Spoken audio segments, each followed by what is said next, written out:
Hey, book friends, welcome back to my channel. I'm Caitlin, and this is Tishka. I just finished reading Heartwood, and it made me think about the God of the Woods and how similar these are, like with certain elements, but they're also very different. I loved the God of the Woods last year when I read it, but Heartwood, it actually took me nearly 10 days to finish this book that is not very long. On my Kobo, it was 237 pages, but I just didn't really enjoy this book. But I really think that I'm kind of the outlier because according to Goodreads, this is like an amazing book. But personally, it just kind of bored me a little bit. So I'm going to compare the two of them and try to explain like why I loved one and didn't really like the other without giving any spoilers away.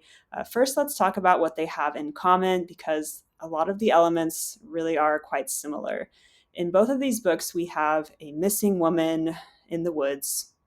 We have multiple narratives in the story, and we have like a female investigator in charge of the search. She's in a job that's like traditionally done by a man. So I think that's kind of like what they have in common, but they are very, very different.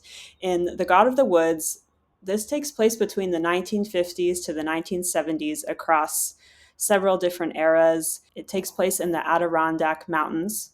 And in this story, we have this 13-year-old girl named Barbara who goes missing from her family's summer camp. Her family is super rich and they own this land, their nature preserve, and it turns out that her little brother also went missing decades before and he was never found. And so everyone is very upset that she's missing, and we see different people from the community kind of like taking turns telling the story, slowly like revealing family secrets that are buried and family drama. It's very dramatic and atmospheric, and I just had no idea of where it was ever going. Like the theories I had were just like so far off. Like I never could have guessed the ending. Well, part of it at least.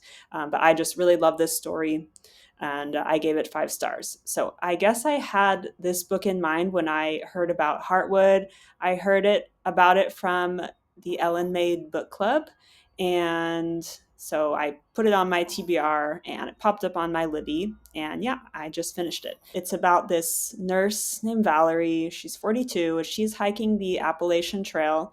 Yes, I'm saying Appalachian. I'm from California. I know like half of the United States says Appalachian, but that just doesn't feel natural for me. So if you want to get mad about it, maybe like try a calming craft.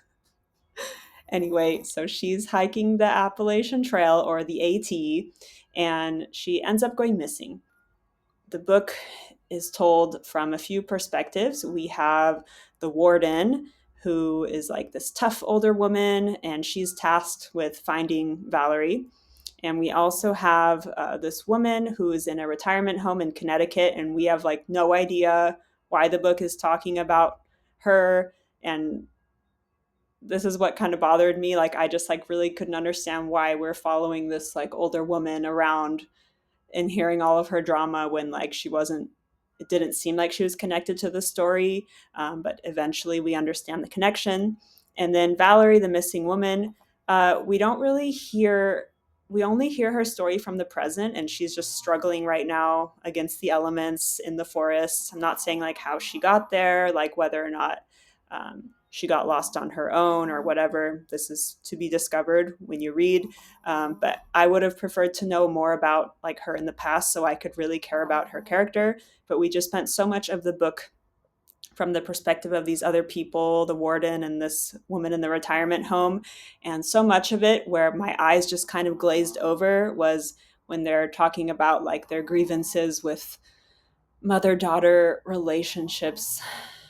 Like I wanted to care, but I just wasn't really into this part.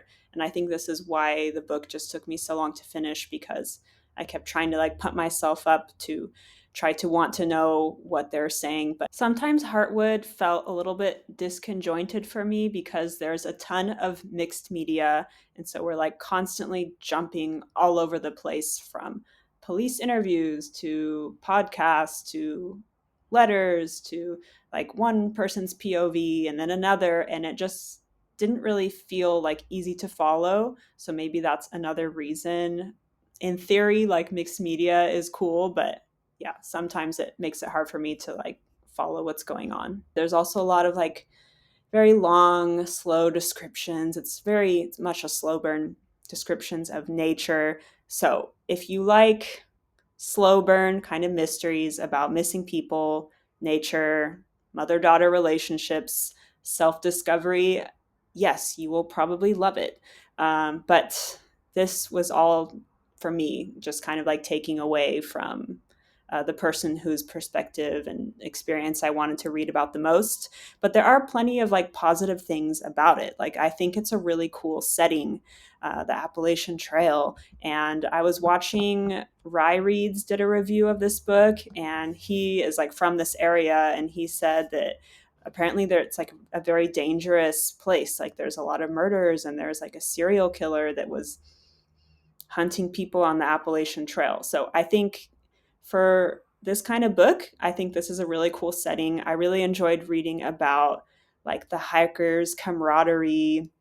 And there's this really cool character in the book who I wish we could have heard more from. His name is Santo, and he was hiking with Valerie before she disappeared. They were like best friends, and he is just so funny. Like he's like not at all the typical person who hikes the trail. Like he's like overweight, and he like can't find clothes to fit him, and just really really funny. And yeah, there's plenty of things that I liked about it. And I will say that there is a huge revelation that just made my stomach plummet. Like, this is the best part of the book. And after that happens, I immediately knew like how the book would end. So that can be either positive or negative depending on what kind of reader you are. But I prefer like when a book surprises me, and I felt like I could have just closed the book when we got this revelation. There's also something that really bothered me about Heartwood. I had like this sneaking feeling of deja vu when I was reading it. And I thought, oh, it sounds a lot like the story of this missing woman back in 2013, Geraldine Largay. Maybe you've heard of her. She was found like several years later after she went missing. You know, obviously she lost her life.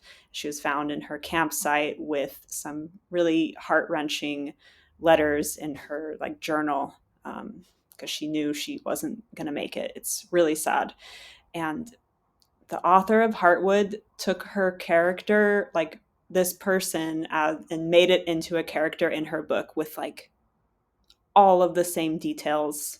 Literally, she's also a nurse. Her husband was also like helping her out on the trail. She used all the same like conspiracies that were surrounding this case.